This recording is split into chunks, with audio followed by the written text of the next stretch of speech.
안녕하세요. 5월달 종합소득세 신고 관련해서 모두채움 서비스에 대해서 말씀드리겠습니다. 국세청에서 단순경비율 대상자분들이나 소득 금액이나 신고 유형이 간단하신 분들은 국세청에서 자동으로 신고서 작성해 주는데요. 그 신고서가 잘 작성됐는지 좀 불안해 하시는 분들이 좀 많이 있으십니다. 그래서 한번 그 내용들을 한번 살펴보고요. 혹시 추가로 공개받을 수 있는 부분들도 있는지 한번 알아보도록 하겠습니다.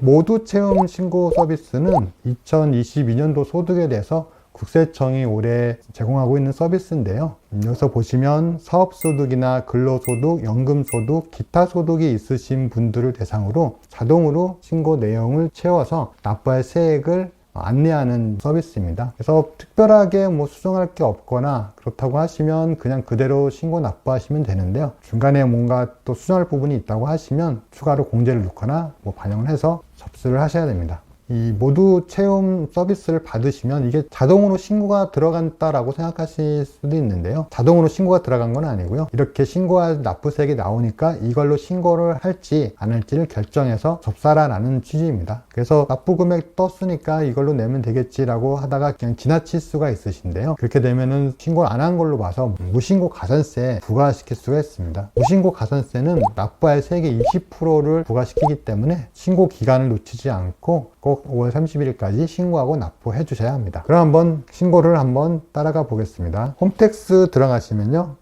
로그인을 우선 해주십니다.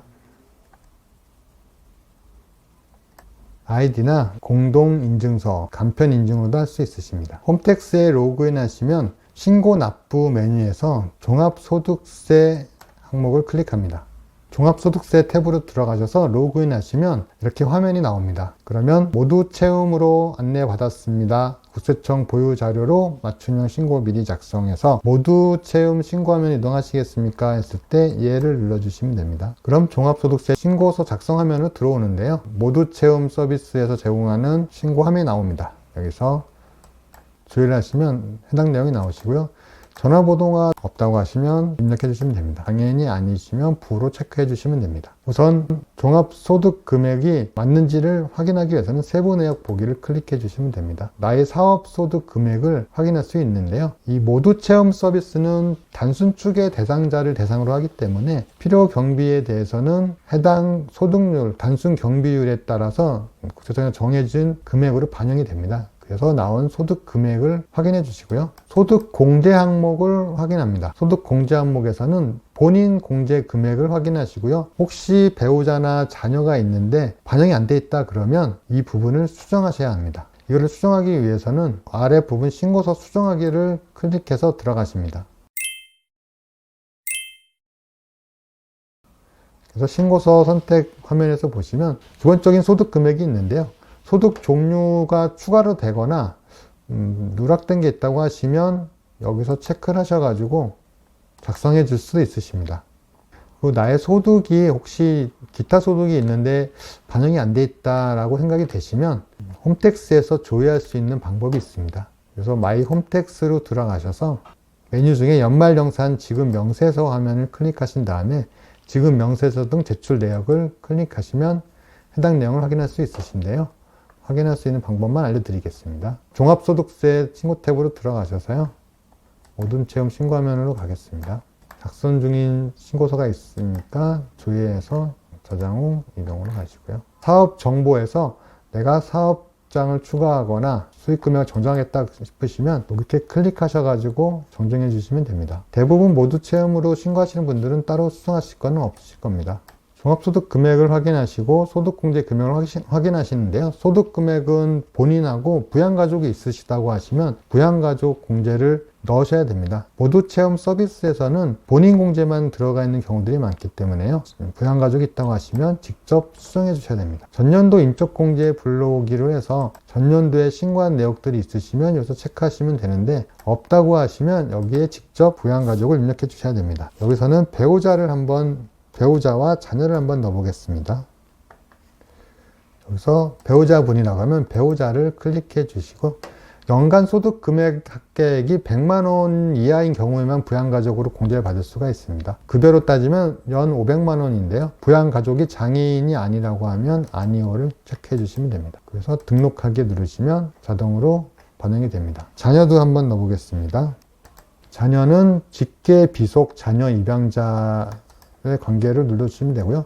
마찬가지로 자녀도 소득금액 100만 원 이하이고 급여로 500만 원 이하일 경우에만 부양가족으로 공제받을 수가 있습니다. 예 눌러주시고요. 장애인인지 아닌지 여부를 체크해 주신 다음에 그다음에 등록하기를 누르면 아래에 등록이 됩니다. 그러면 부양가족에 대한 소득 공제 합계액이 나타나게 됩니다. 그래서 입력 완료 버튼을 누르시면 반영이 되고요. 자녀세 기본 공제가 한 명 있다고 하시면 15만 원 세액 공제 금액이 반영이 됩니다. 혹시 반영이 안 되어 있다고 하시면 여기다가 입력해 주시면 됩니다. 특별 공제 부분들은 해당이 없으시고요. 기부금 세액 공제 부분도 단순 추계로 신고하시는 분들은 해당은 없으십니다. 표준 세액 공제 7만 원이 들어가 있는지 확인해 보시고요. 전자신고세액 공제는 내가 직접 신고하실 때 받을 수 있는 2만 원 금액이 있습니다. 확인해 보시고 결정세액이 나와 있고 총 결정세액 중간연합으로 납부하신 세액이 있으시면 자동으로 반영이 되는데요. 혹시 없다고 하시면 불러오기를 해서 반영시키시면 됩니다. 사업소득자분들은 이 3.3%로 원천 징수한 금액들이 있습니다. 이 금액들이 여기에 반영이 되는데요. 없다고 하시면 원천 징수세액을 입력하기 버튼을 누르셔서 직접 입력해 주셔야 합니다. 대부분 자동으로 불러와집니다. 그렇게 해서 납부할 세액이 확인이 되시면 동의합니다를 체크하시고 제출하면 이동으로 넘어가시면 됩니다. 그래서 신고서 제출화면을 확인하신 다음에